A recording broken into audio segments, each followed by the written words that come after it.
Hi, it's Pastor Doug. I hope you're doing well. This coming Sunday is Pentecost, and we'll be starting a new sermon series entitled Forward.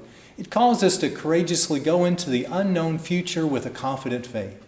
We'll look at the positive and negative examples of the Israelites as they transition from their old reality in Egypt and journey to the new land of promise.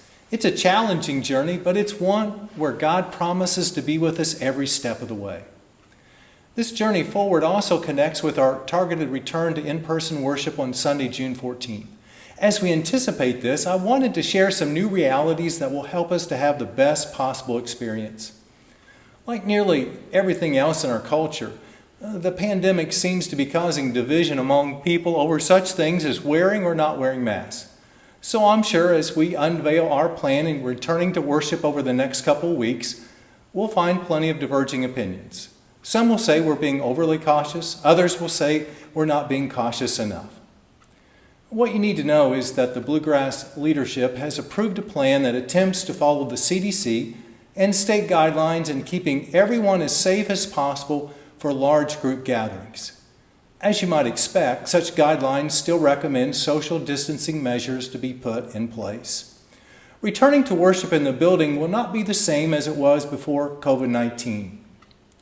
It's going to be uncomfortable in that we're not going to be able to enjoy the warm hugs and handshakes that we're accustomed to as a caring congregation.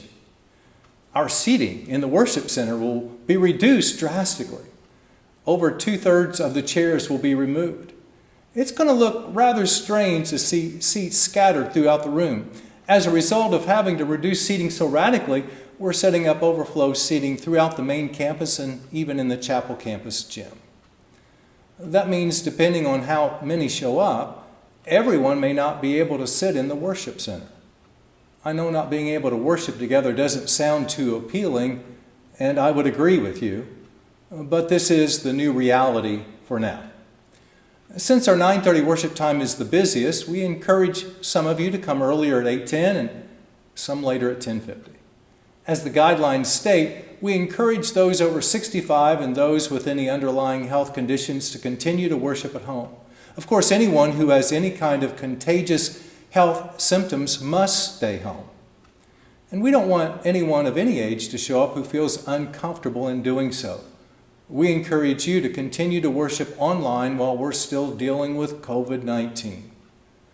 There will still be several other precautions that we'll share in the next couple of weeks, but I wanted to begin to prepare you that worship in person will be drastically different from what we know and have enjoyed before this pandemic.